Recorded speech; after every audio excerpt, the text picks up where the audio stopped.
आप सभी का स्वागत है मेरे दोस्तों कठोपनिषद पाठ में। तो आइए शुरू करते हैं, सबका मंगल की कामना करते हुए। ओम शुक्लाम्बरधरं विष्णुं शशिवर्णं चतुर्भुजं प्रसन्नवदनं ध्यायेत् सर्वविघ्नोपशान्तये।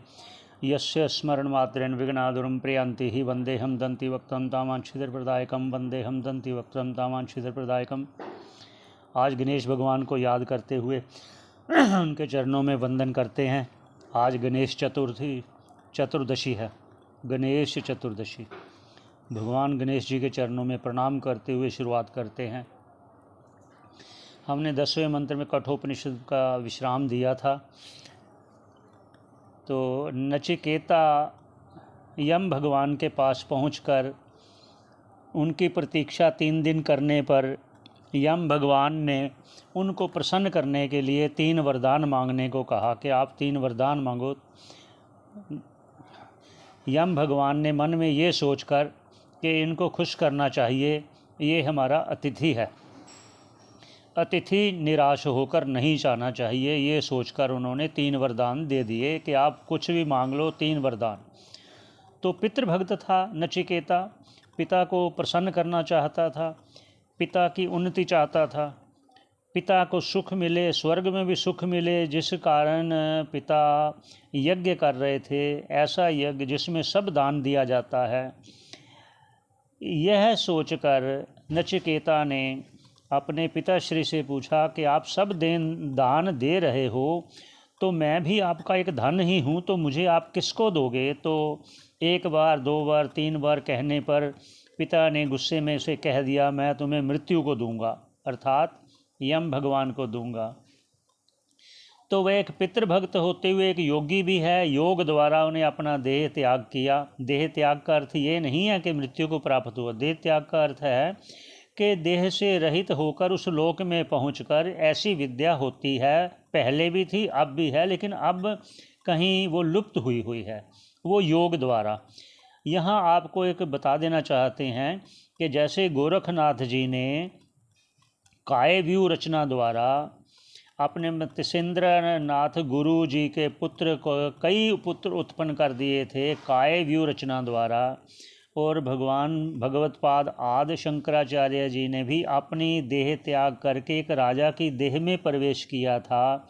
ऐसे और भी बहुत से हैं, लेकिन वार्ता लंबी ना हो तो ये संकेत के लिए 2 आपको बता दिए कि ऐसा होता है। तो वहाँ जाकर उन्होंने जब वरदान मांगा पहला, तो वो ये मांगा नचिकेता ने धर्मराज यम भगवान से कि आप मुझे पहला वरदान ये दीजिए कि मेरे पिताश्री शांत मन हो जाएं, सुखी हो जाएं। वीतमन्यु, ये मंत्र में आया था, गौतम माँ अभी वीतमन्यु। गौतम अर्थात गौतम वंश में उत्पन्न मेरे पिताश्री वीतमन्यु क्रोध रहित हो जाएं, सुमना मन ऐसा निश्चल शांत उनका हो जाए। ऐसा मैं महसूस करूं कब? जब आपसे मैं लौटकर मृत्युलोक में वापस जाकर अपनी देह में प्रवेश करूं, तो मुझे पिता वैसे ही व्यवहार करें जैसे पहले करते थे। ये हुआ पूर्व तक, अभी 10वां मंत्र तक। अब आगे चर्चा करते हैं। 11वां मंत्र लेते हैं। तो यहाँ मंत्र द्वारा पहले मंत्र उच्चारण करते हैं। यथा पुरुष ताद भविता प्रतीतः औद्दालकी गारुणिः मत प्रसृष्टः सुखम रात्रिः शयिता वीतमन्युस्त्वां ददृश्वान् मृत्युमुखात् प्रमुक्तम। ये मंत्र है। अब इसका अन्वय का अर्थात ये है कि साथ साथ कुछ अंश का उसका अर्थ बताते चलते हैं। ये अन्वय का अर्थ है। अब करते हैं। औद्दालकी आरुणि सुखम रात्रि शयिता वीतमन्यु।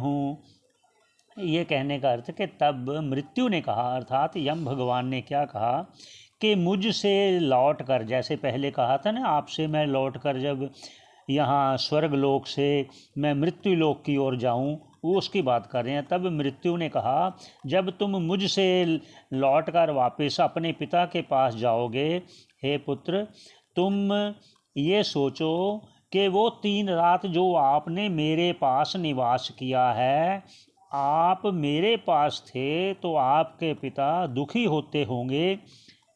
एक रात वो, 3 रात ये, एक रात अब जाओगे। ये चारों रात वो क्रोध रहित होकर, इसका क्रोध रहित होकर कौन? हे नचिकेता, आपके पिता। यथा पुरस्तात प्रतीता भविता, जैसे आपके पिता पहले प्रसन्नचित थे, मत प्रसृष्ट, आप मुझसे लौट कर जब जाओगे, त्वाम तुम, ददृशिवान, वो पिताश्री आपको देखेंगे, वो प्रसन्नचित्त होंगे। ये उनका अर्थात वाक्यार्थ हो गया। तो आगे फिर मंत्र लेते हैं 12वां मंत्र। 12वां मंत्र पहले उच्चारण कर लेते हैं। स्वर्गे लोके ना भयम किंचिन्नास्ति ना तत्र त्वं ना जरया विभेति उभे तीर्त्वा अशनाया पिपासे शोकति गो मोदते स्वर्गलोके। ये उनका तात्पर्य है कहने का कि 3 रात में तुमने अनुग्रह से मेरे अनुग्रह से, अर्थात यम भगवान कह रहे मेरे अनुग्रह से, मेरी कृपा से आपके जो पिता हैं वो शांत चित्त रहे होंगे, ऐसा आप जानो जब आप मुझसे जाओगे।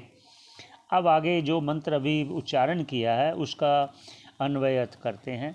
बोलते हैं स्वर्गे लोके किंचन भय नास्ति, कहते स्वर्ग लोक में रोग भय शोक आदि नहीं होता। ना तत्र त्वम, वहाँ आप अर्थात मौत भी नहीं देखते। ना जरया विभेति, ना बुढ़ापा देखते हो, ना इनसे होने वाला भय देखते हो। भय होता है ना, मैं बूढ़ा ना हो जाऊँ, मैं बीमार ना हो जाऊँ, ये सभी भय हैं। ये भय भी नहीं देखते। और क्या नहीं देखते? उभे अशनाया पिपासे तीर्थवा, वहाँ भूख प्यास भी नहीं होती। कहाँ पर? स्वर्गलोक में। शोकति गो स्वर्ग लोके मोदते, जो स्वर्ग में रहता है वो शोक रहित होकर रहता है, प्रसन्न चित्त होकर रहता है, रोग रहित होकर रहता है। ऐसा भगवान से नचिकेता पूछते हैं स्वर्गलोक के साधन के बारे में, कि वह साधन जो स्वर्ग की प्राप्ति कराने वाला है, जो अभी अभी जिस स्वर्ग की प्रशंसा की गई है कि स्वर्ग में रोग नहीं होता, बुढ़ापा नहीं होता, भूख प्यास नहीं होती, सदा प्रसन्न मन रहते हैं, ऐसे स्वर्ग को प्राप्त करने के लिए मुझे वह विद्या बताइए।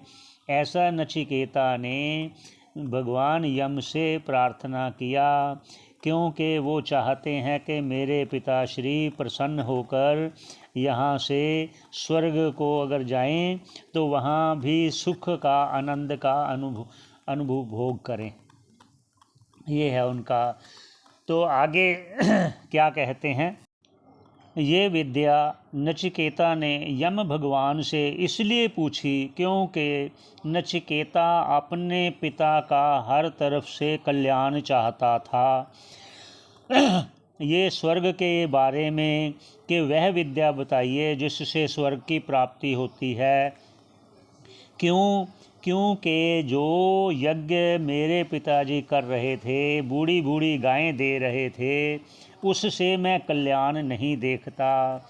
क्योंकि पुत्र है जो पिता को कल्याण का मार्ग दिखाने में सहायता भी कर सकता है, इसलिए पितृभक्त कहा गया नचिकेता को।